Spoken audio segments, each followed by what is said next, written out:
welcome back to my channel. I have a quick little video for y'all. I need to share this with you guys. I have a massive book haul for y'all. I know I said I was gonna stop shopping on Book Outlet, but they had a $5.99 sale, and I'm actually been working through my TBR a lot. Not even TBR, just the books on my shelf a lot, and I noticed there's a gap of I don't have a lot of lightweight, what is it, like, what would you say, like lighthearted, I should say, lighthearted romance, or just lighthearted books. Like, I have a lot of literary thrillers and things like that, like heavy books on my shelf. And y'all know, I've told y'all before, I get seasonal depressiones during this time of year until like March. So I was like, let me see what I can get from Book Outlet. And I'm supporting, you know, these authors, okay?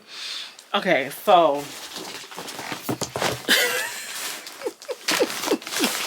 please, no judgments. Don't judge, okay? Let me give y'all a little thumbnail.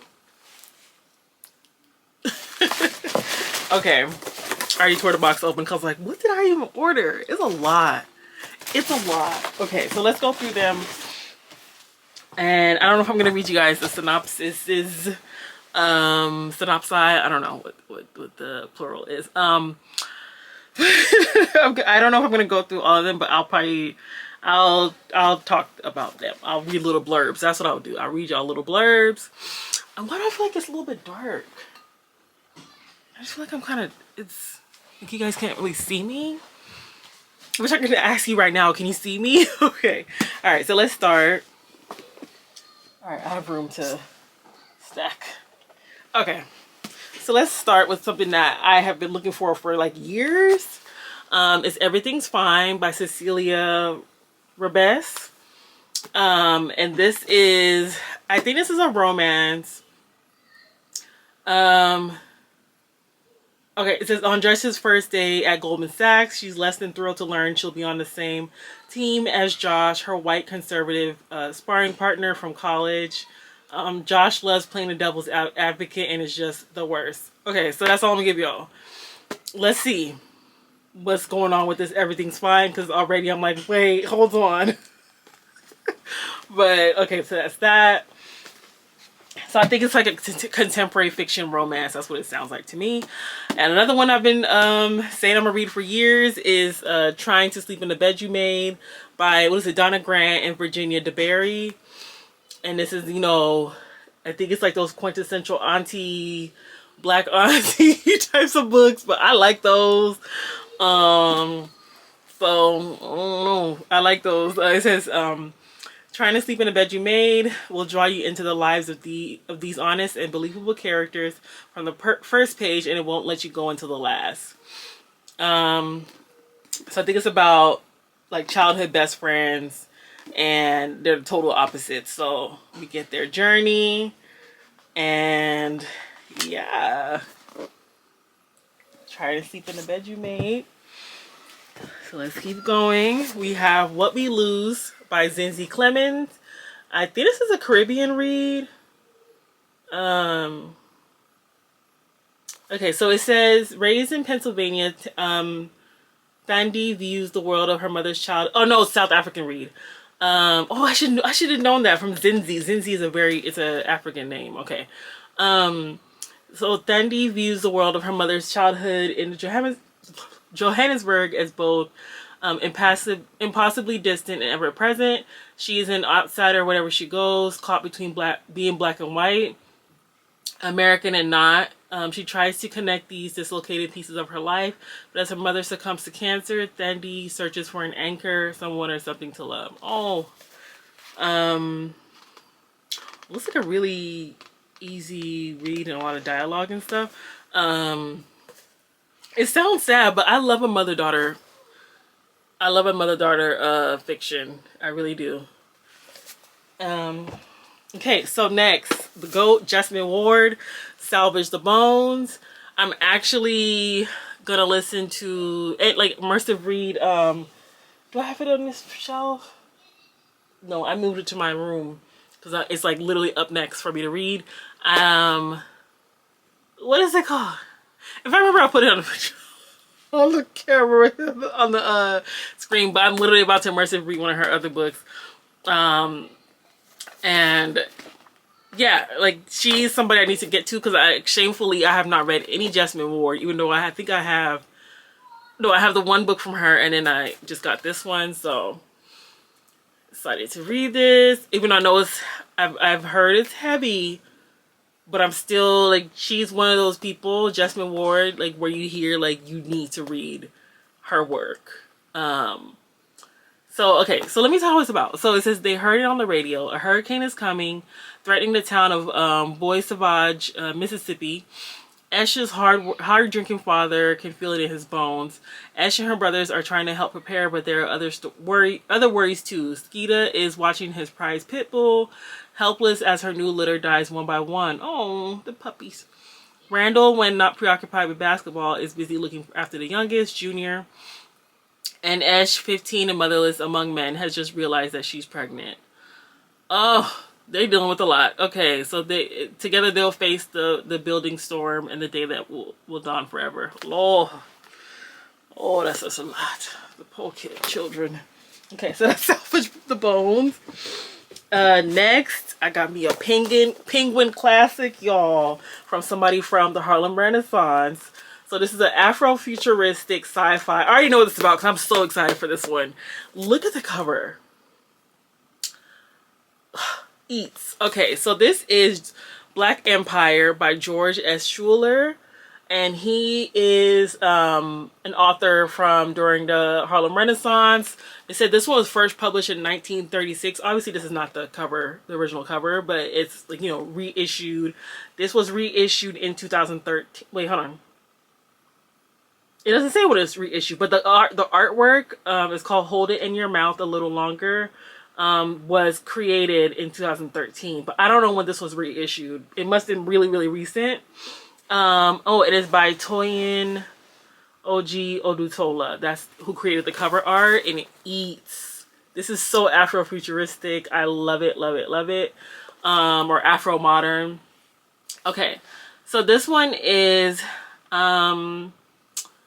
okay, it says it tells the electrifying tale of Dr. Henry Belsidis, a black scientific genius who masterminds a worldwide conspiracy to take back the African continent from imperial powers and punish Europe and America for white supremacy and their crimes against the planet's black population.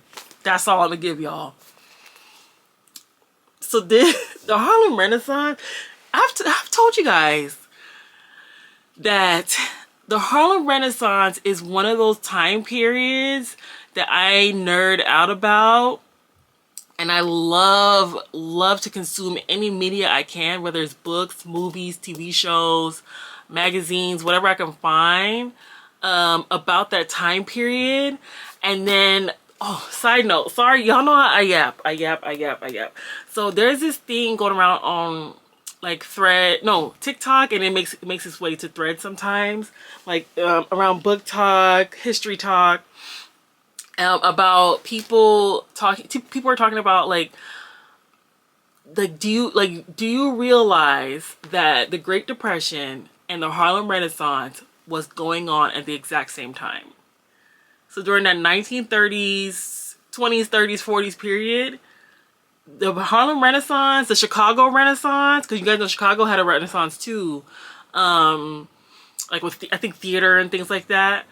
And yeah, so that was going on. So black Americans were having their Renaissance of literature, theater, art, you know, everything, and making money and wearing furs and buying all the brownstones and things like that at the same exact time as the Great Depression. And when you put that into perspective, it's like, whoa, like it really is two Americas for real. But anyways, so I'm excited to read this one. So to read an Afrofuturistic novel from an author that he wrote this and published this in the 30s, like during the Harlem Renaissance and things like that, where it's it's daring is the word I could think of to write a novel about taking back the African continent from colonial powers.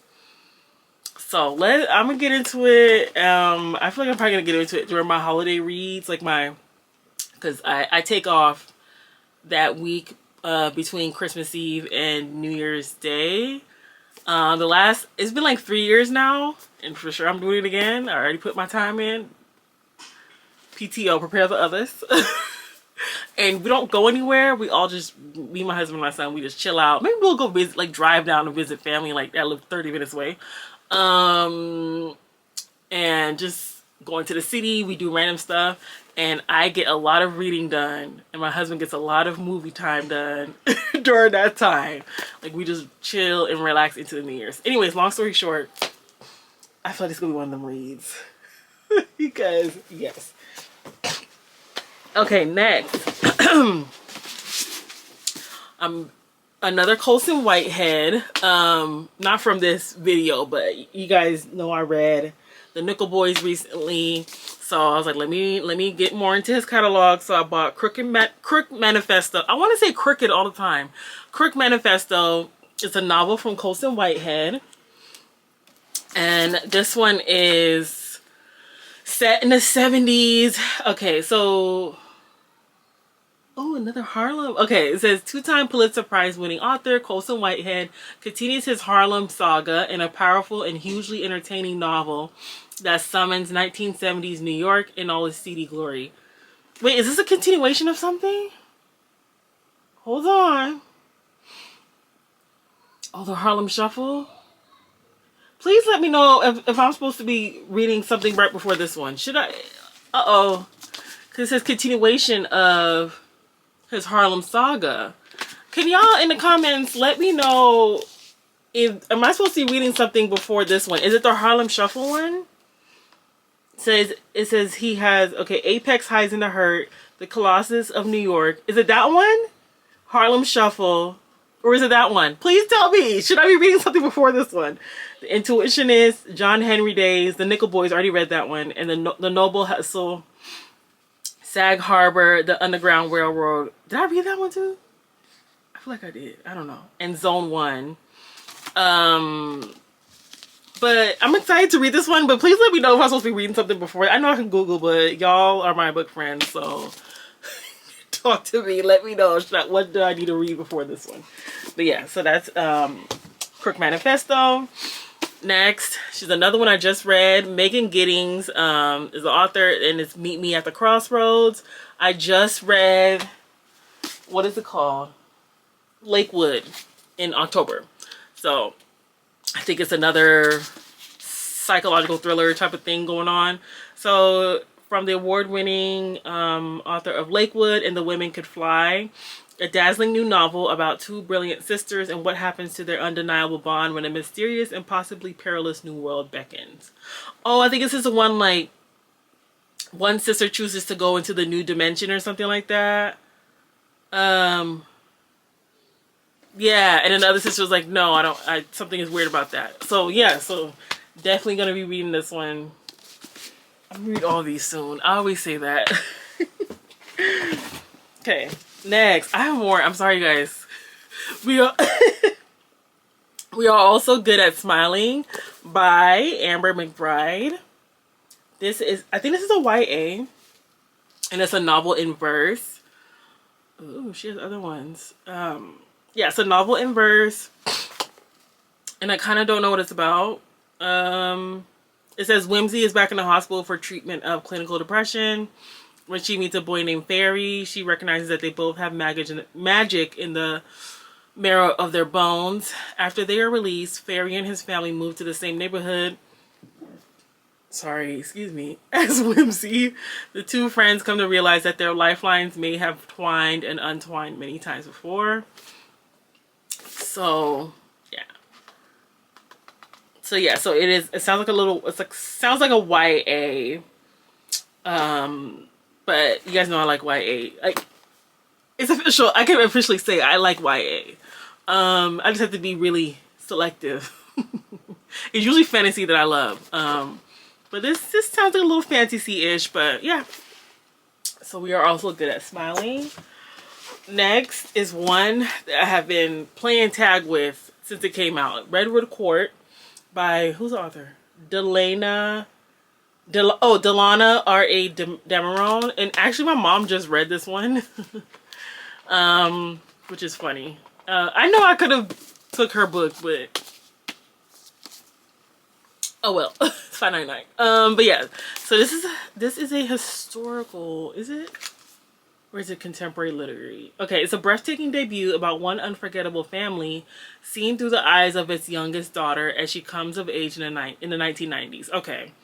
1990 the 90s are not historical fiction. Don't do me. Okay, yeah, so this one sounds interesting. It is the yeah, how a little girl sees her family, which is very interesting to learn how the kids in your family sees y'all, like sees the family dynamics and stuff. So this one is Chlorine by Jade Song, and I ain't gonna lie, I really got it because of the cover. I was like, I don't know nothing about this. I don't think I read the synopsis. I just thought that it was fiction. It's blurring the line between a literary coming-of-age narrative, oh, my neck hurts, and a dark, unsettling horror tale. Chlorine is a story about the trials and tribulations of growing up in a society that puts pressure on young women and their bodies. Told from an adult perspective. A powerful, relevant debut novel of immigration, sapphic longing, and fierce, defiant becoming. Okay, I'm sold. I mean, I already bought it, but yeah, so that's Chlorine by Jade Song. Next is one I literally just read from the library, but I was impatient. I had ordered this. Y'all, my order was like 4 weeks ago. 3 weeks ago. No, it was like 2 weeks ago. I guess it felt like long, but I had got it from the library the next day. But whatever. So The Turner House, at least I got my own copy now, by Angela Flournoy. This is my second Angela Flournoy read this year. And where is... Okay. So yeah, I just read this one. Literally I finished it late last week. And it's returned to the library, and now my copy is here. So this one is about... I know what it's about, but I'm gonna read y'all a little blurb because I'm tired. Okay, for over 50 years, the Turners have lived on Yarrow Street. Their house has seen 13 children grow and leave, and sometimes return. It has seen the arrival of grandchildren, the fall of Detroit's East Side, and the loss of a father. But when their mother falls ill, the Turners are called back to decide the house's fate and to reckon with how the past haunts and shapes their future. And I'll also say... There's this tiny little spooky oogie things going on in here too. And it was really good. I liked it. I really, really liked it. So that's The Turner House. Already read it. And then next is The Untelling from Tayari Jones. It says, sorry, I got tripped up. Arya is no stranger to tragedy. As a young girl, she and her older sister and mother survived a car crash that took the lives of their father and beloved baby sister. Oh. And although relations with their remaining family are strained, she's done her best to establish a solid, normal life for herself, living in Atlanta and teaching literacy to girls who have fallen on hard times. And now she has a secret she's not ready to share with her boyfriend or her roommate, and with her best friend, is that she's pregnant. So, let's see. So I have read The American Marriage from Tayari Jones. I really, really liked that one. I read it with a book club, and it was kind of annoying because most of them didn't like it. But whatever.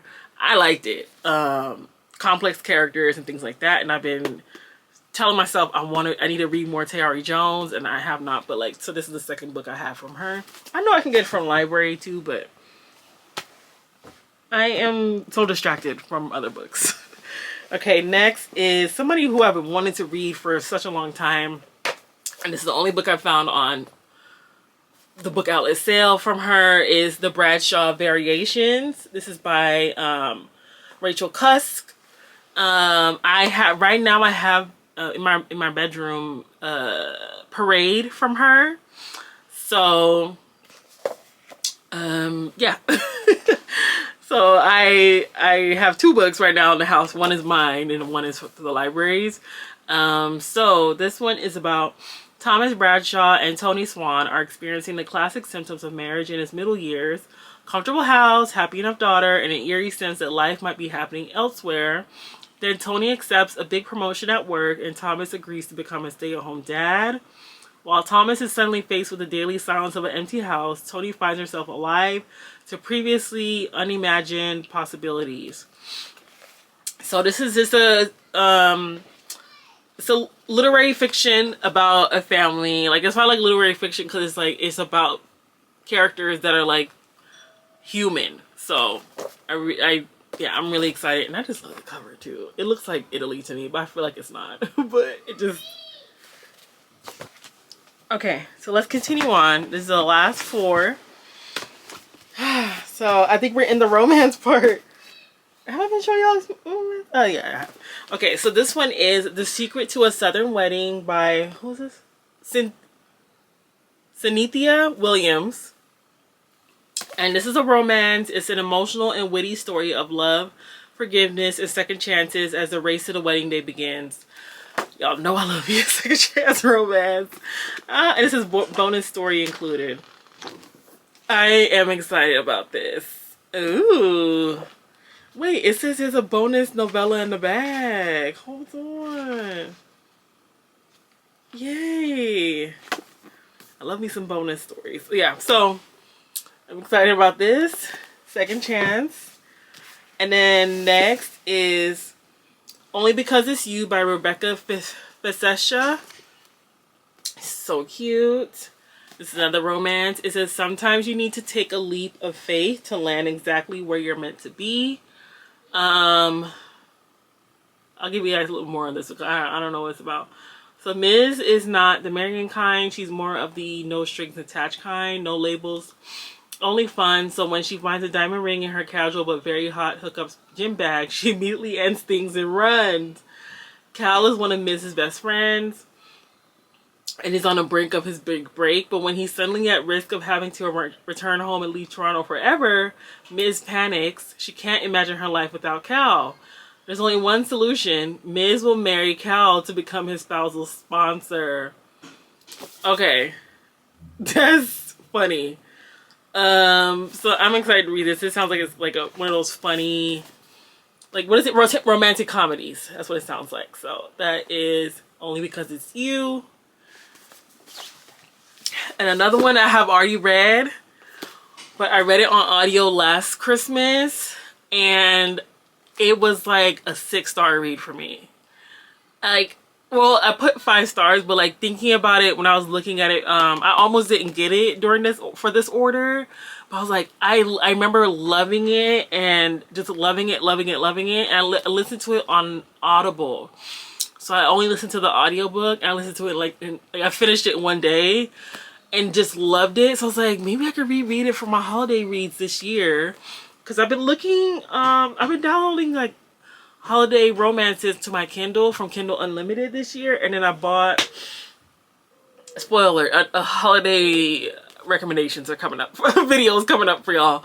And this is going to be one of them. But, so I bought 2 like physical books so far that I've been wanting for like a couple years. But anyways, long story short, this is more than a Christmas read to me, guys. I loved it. I love this book. It is one of those I'm just like, I'm gonna reread this. I want to read it with my eyes this time because I only have the Audible audiobook. So this is The Most Wonderful Time by Jane Allen. Hey, what's the other book she wrote? I feel like she wrote something else too, and I don't know if I've read it. So like, if I love this one, I must be able to like her other one, right? Oh, Black Girls Must Die Exhausted. And I keep passing that one up. I see it in the library all the time and in bookstores, but I never grab it. Cause I feel like it's one of those books where like I'm not ready to read it because I'm a black girl. Like, I just feel like it's one of those books. The title alone, I really kind of don't know what it's about, but the title kind of like scares me, because I feel like it's one of those books where like black girls need to read it and reckon with like how we are. Y'all know how we are. We take care of everybody else, put ourselves last and stuff like that. And that's what the title is giving to me. And I'm like, I don't know if I'm ready to face myself, because that's how I am. But maybe it's time I need to pick up Black Girls Must Die Exhausted, because I've been thinking about this book all year, just from listening to the freaking audiobook last Christmas, to the point where I bought the physical book during this sale, and I'm gonna reread it. So Jane Allen has a fan in me.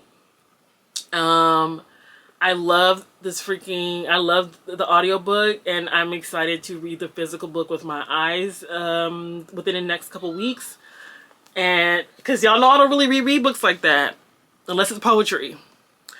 I don't really be rereading like that. So poetry and Toni Morrison, I reread her books. Like I just reread Sula recently. So I'm just like, it has to be something in Jane Allen's writing that I'm just like, okay. And it's a Christmas romance. Like, who rereads those? Me, I guess, because I'm rereading this. Anyway, so I'll tell you guys what this is about. It says, with Christmas around the corner, Ramona Tucker is desperate to get away.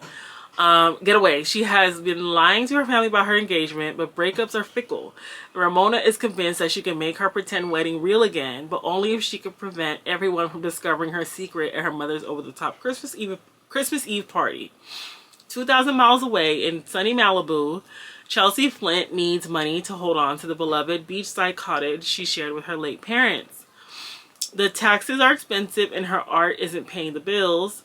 Once a rising star of the LA art scene, Chelsea seems to have lost the spark that vaulted her to the top. If she doesn't rediscover that magic and sell a painting soon, it will be her family's home she's selling instead.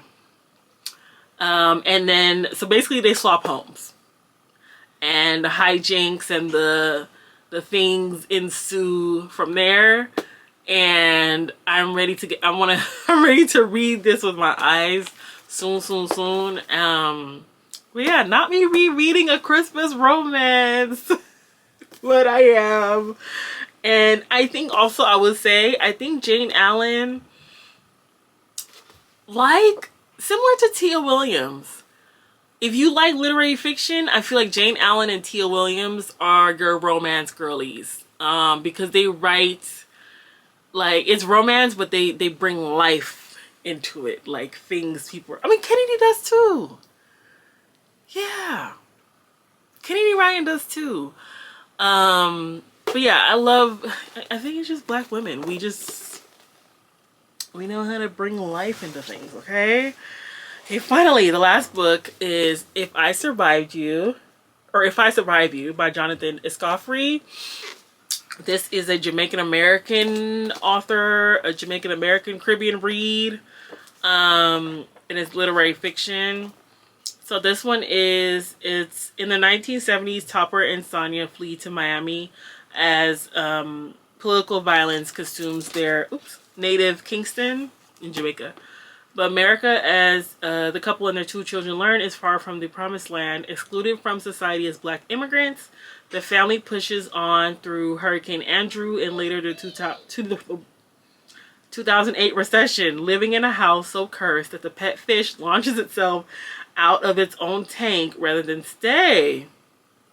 But even as things fall apart, the family remains motivated, often to its own detriment, by what the younger son, Trelawney, which is actually a town in in Jamaica, which is crazy, calls the exquisite, racking compulsion to survive.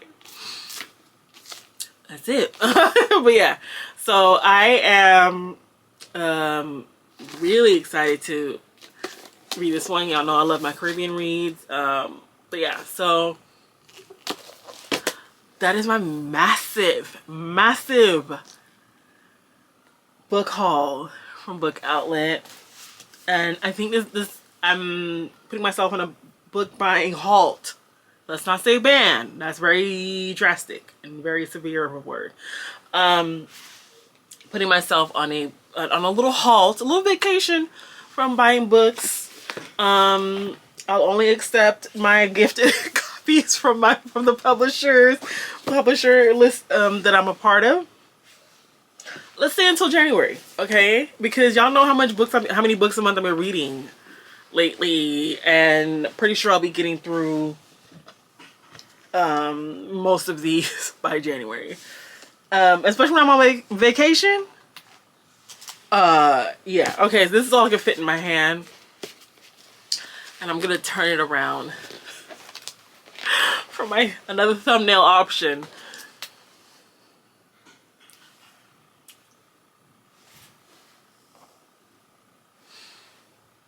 Okay, thank you guys so much for watching. Let me know if any of these are on your radar, on your list, your TBR list. If you found anything new from this stack of books that I've bought. And yeah, thank y'all for watching. Make sure to like, comment, subscribe to the channel, y'all. And I will see y'all in the next video. Bye.